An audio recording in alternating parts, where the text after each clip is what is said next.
Here we go once again. Fastest hour in hockey. It's the Real Kipper and Bourne Show. We are live on Sportsnet, Sportsnet 590 The Fan, Sportsnet 960 in Calgary, Sportsnet 650 in Vancouver, and Sportsnet Plus.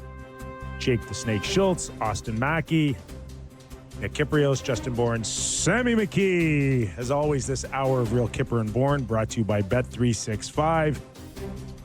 Well, Sammy. Oh, yes. Yeah. Right away to you, my friend. What did I do wrong? Well, you predicted pick's wrong. The Oilers in 5. Yeah, I was wrong. You're done. That's shocking. Shocking development here. Like Survivor, you're off the show. You now have to leave. Maybe you should have flipped those predictions. What do you mean? Panthers in 5. Whoa. Dramatic. Maybe I should have flipped them. I don't know. In a few minutes, we'll welcome in Steve Alliquette, analyst for the New York Rangers, MSG, CEO of ClearSight Analytics. I'm sure he's got wonderful numbers to crunch for us and what they mean. And once again, Skinner either is great or he's given up a ton of goals. We'll get into that a little later. First, let me get your overall feel about not just the Oilers losing, but how they lost. Let's start with you, JB. Well, I've got two thoughts on this. The first is that last year in the Stanley Cup final, the Oilers took it to Florida twice like this, and Florida won the Stanley Cup. So I'm saying it's not a death sentence is the first point I'll make.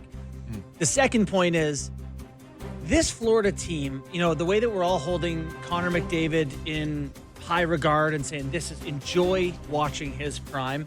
I think we need to enjoy watching the best playoff team of the past however many years, the decade at least. They are built for this. I'll go further to you, okay? I'm older than you. Yeah. I do remember the Montreal Canadiens in the 70s. Yeah. And then in the 80s, it was the Oilers and the Islanders. Your dad's Islanders. Clark's Islanders. Yep.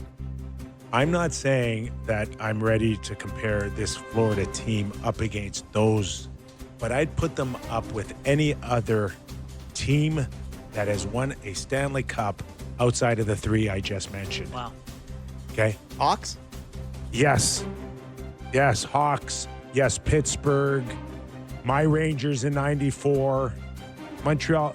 Go anywhere you want. Yeah. I am watching a Florida Panther team that could win, I believe, at any time in any era. Now, could they have gone toe-to-toe with Trottier and Bossy's Islanders and Potvins? I don't know. I mean, I'd have to go into a deeper dive, but I don't think you could ever figure it out. I love this Florida Panther team because they can beat you so many ways. Yeah. I remember I've said it on this show too, Brian Burke's thing about, if you play 4 rounds, you're going to have to play 4 different ways, whether it's heavy or fast or skilled or whatever it may be. And they seem to be able to do it any different way. I think, again, I'm not saying that they're unbeatable, but what I am saying is when they're on, when they play their game, it's incredible to watch. Like this is they have now beat every team they've played in the playoffs by 4 goals in a single game in a series. Like there's been a game where the other team just can't handle them. They've scored 6+ goals 6 times in the playoffs, 5+, 8 of the last 11 games. 5 goals, 8 of the last 11 games in the Stanley Cup playoffs. And their whole thing, GMs are going to watch them and go, we got to be tougher. It's like, no, man. No, they're not just tough. Can I tell you something? That when I think of this Florida Panther team, I don't think about them being tougher than their opponent. I don't think about anything. The number one thing, and I've said this to you before, is they pass the puck better than any team I've seen in the last 20 years. They move the puck. It's not that Sam Bennett's bumping goalies or they trash talk or they find a way to hurt you or they're just tougher. No, they pass the puck better than any team. And I include that Oilers, I include Carolina, I include the Maple Leafs. Nobody, when they're hitting their high note, they move it like the Red Army Russians, man. I'm telling you, they can move it east to west. And they can make direct passes. They can rim it around. They could string 5 passes together before you can blink. Yeah. And it is fun to watch. That Ekblad goal last night where they pass it into the bumper, slip it to him backdoor. It was Globetrotters. It was a cherry on top for that game. You know, the fact that they're doing all this on top of being good defensively and being this physical, whatever. I am working on an article right now that'll probably come out tomorrow on what we're talking about here. That when this team is on, like what are GMs going to look at this team and take away from it? And I think a lot of lesser GMs are going to go, whoa, they're physical, they're mean, whatever. I think that's what some teams are going to do. But their best players are 200 feet players. Barkov, Reinhart, these guys, you know, Marchand, go through the list. They play the whole ice. They're physical. They use each other. It really is. I'm not saying the series is over. I'm saying when that team is on, it is something to behold. No, what you're saying is when they're on, they are unbeatable. Yeah. That's what you're saying. Last night made me feel a lot better about Game 7. The Leafs. Yeah. You know, I'm like, oh, they can do that to the Oilers too, eh? That's enjoyable. I enjoyed that. That makes, as a selfish Leaf fan, it made me feel a little bit better. Yeah.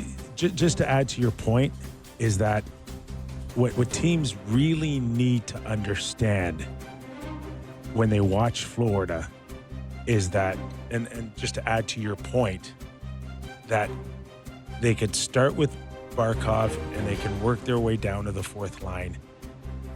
And the gap between 1 and 4 is as narrow as anything you'll find. Whereas when you go to... I'd argue 1 and 3. Okay. Like Gadjevich, Greer, No. Okay, they're not as talented, but that fourth line, they come at you. Yeah. Like it's relentless. Right. From 1 to 4, the forecheck, the time and space that they take away from you is relentless. It keeps coming. And, you know, we cover the Leafs closer to as close as anybody out there. Yeah. And that's not the Leafs. The drop off between 1, 2, 3, and 4 is significant. He dropped Kelly Yarncroc onto that Florida team. It's like last night. Okay, you go through Oilers 1 to 4, and the drop off was significant by the time you got to Kapanen and Brown, and those guys can come back and play well again. Yep. But the gap between the lines last night for Edmonton and the drop off of energy and pushback and all of it, night and day compared to Florida. We got to get a Valley, but I will say, I have to step in and be the one to say this. Being, $20 million over the cap helps your depth. And taxes. No, right? but like the Leafs were what were they? Taxes too, Sammy. You're on a roll. They were barely over the cap, so their worst guys are worse because they're not making as much. You know what? That's not a bad point. It's a fair point. And one worth noting. But Gary would scream at me if I dare think bring they're that up. Change it. It sounds like the next CBA there will be some sort of playoff cap. Anyway. Let's go to Steve Alacat, who can tell us all the numbers on state taxes and over.